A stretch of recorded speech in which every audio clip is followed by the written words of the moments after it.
علی ولی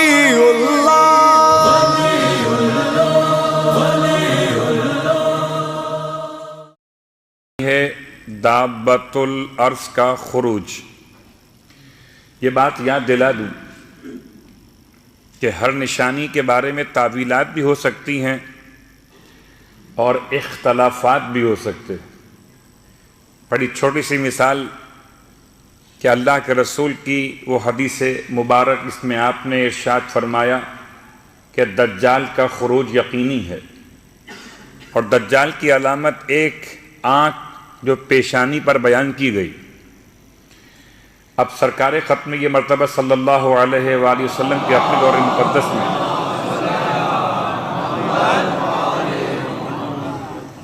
آپ کی بارگاہ میں بیٹھنے والے بعض افراد ایسے تھے جو ظاہر ہی سمجھتے تھے، وہ باطن سمجھنے کی صلاحیت رکھتے نہیں تھے، یا الفاظ کو بدل دیتے کہ الفاظ حدیث کے ایک معنی ہی سمجھتے تھے، الفاظ حدیث کے جو اسرار تھے اس تک پہنچنے میں کامیاب نہیں ہو سکتے تھے۔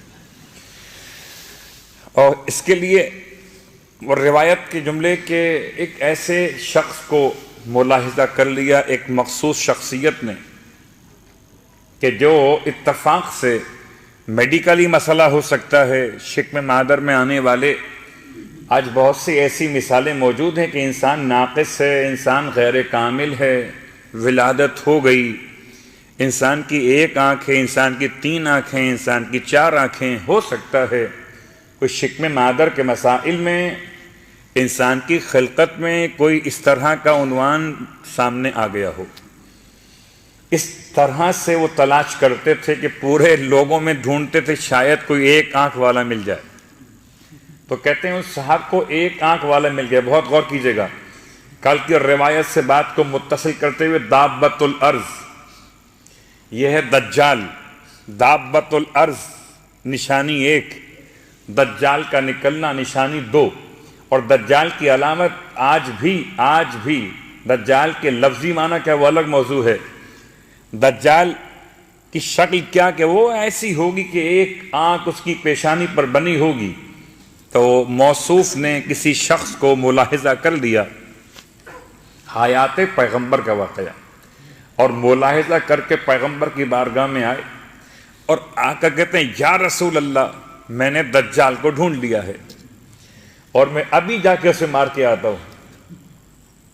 ہم نے یہ جو حدیث پڑھی ہے، حدیث کی کتابوں تو میں نے بعد میں پڑھی ہے، ہم نے اس حدیث کو الفیہ نامی کتاب میں پڑھا جو 1000 اشعار پر مشتمل تھی۔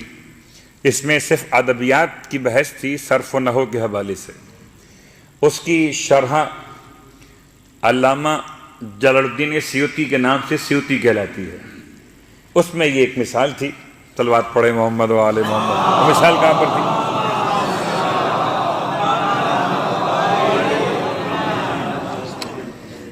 مثال کہاں پر تھی؟ مثال اس لفظ لولا کے استعمال میں تھی، لولا امتناع غالبیہ اور امتناع غیر غالبیہ۔ خیر وہ درس شروع نہ ہو جائے اپنے آپ کو روکتے ہوئے۔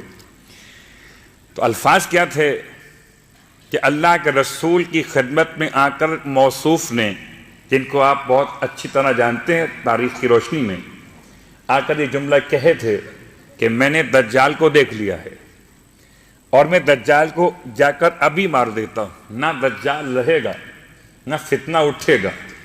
اے بندے خدا کچھ تو غور کر، خدا شیطان کو مار سکتا تھا، نہ شیطان رہتا، نہ شیطانیت دنیا میں پھیلتی، کچھ تو حکمت پروردگار بھی ہے۔ وہ کہتا ہے میں ابھی مار کے آتا ہوں۔ تب اللہ کے رسول نے ارشاد فرمایا کہ ان یکن ہو،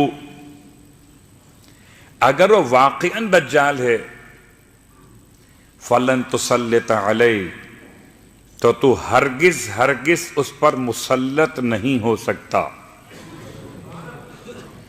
اگر وہ واقعاً دجال ہے تو ہرگز اس پر مسلط نہیں ہو سکتا، اور اگر وہ دجال نہیں ہے وَإِن لَمْ يَكُنْهُ فَلَا خَيْرَ لَكَ فِي قَتْلِهِ، اور اگر وہ دجال نہیں ہے تو خالی ایک آنکھ ہو جانے کی بنیاد پر کسی بے گناہ کا خون کیوں کرتا ہے؟ فلا خیر لک فی قتلہ۔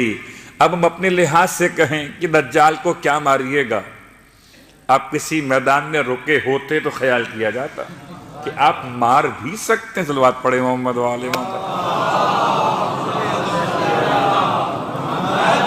یہ صرف سمجھانے کے لیے کہ ہو سکتا ہے کہ آپ کے اذہان مقدس میں دابۃ الارض کے کوئی معنی محفوظ ہوں، یا علماء اسلام کی کتابوں سے آپ اگر رجوع کیجئے گا تو آپ کو اندازہ ہوگا کہ کیا دابۃ الارض، دابہ کا لفظی ترجمہ میں نے کل کچھ اشارہ کیا تھا، آج کچھ مزید باتیں بیان کرنا ہے۔ پورے قرآن مجید میں لفظ دابۃن استعمال ہوا اتفاق ہے 14 مرتبہ،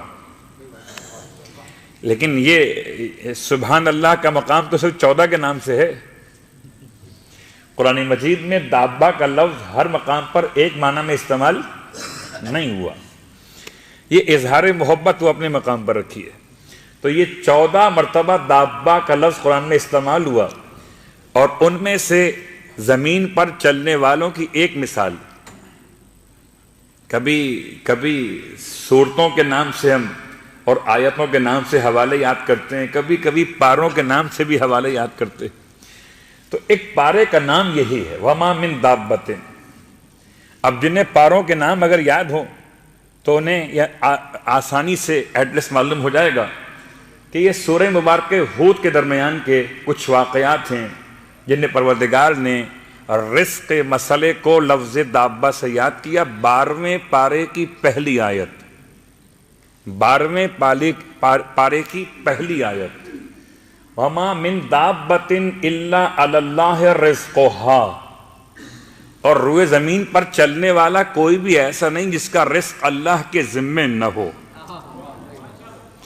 تو مسئلہ رزق الگ ہے اور مسئلہ تقسیم رزق الگ ہے۔ رزق کھانے والے اور ہیں، رزق کھلانے والے اور ہیں، صدقہ لینے والے اور ہیں، صدقہ عطا کرنے والے اور ہیں، خدا کی عبادت کے لیے پیدا ہونے والے اور ہیں، اور خدا کی عبادت سکھانے کے لیے آنے والے اور ہیں۔ تو دابۃ الارض ایک جملہ استعمال ہوا قرآن مجید میں، یہ سورہ یونس میں 12ویں پارے کی پہلی آیت، وَمَا مِن دَابَّةٍ، کوئی بھی نہیں ہے دابہ میں سے۔ دابہ کا لفظی ترجمہ ہے دبہ یا دبوں سے، نہ کہ دعبہ یا ابو سے، وہ الگ موضوع ہے۔ دبہ یا دبو، دابتن، دابتن کا مطلب آسان ترجمہ ہے زمین پر پاؤں مار کر چلنے والا، زمین پر پاؤں مار کر چلنے والا۔ پھر استعمال ہوا اس سے خاص معنی کے اندر کہ دابہ ہر حیوان کو نہیں کہتے، بلکہ دابہ اس حیوان کو کہتے ہیں جس کو سواری کے لیے استعمال کیا جائے، چاہے وہ گھوڑا ہو، خچر ہو، حمار ہو، یا کہ اونٹ وغیرہ ہو، جس پر سواری کی جا سکتی ہو۔ یا اب وہ چوپائے اور دیگر حیوانات الگ ہو گئے کہ جو استعمال تو ہوتے ہیں مگر ان پر سواری نہیں ہوتی۔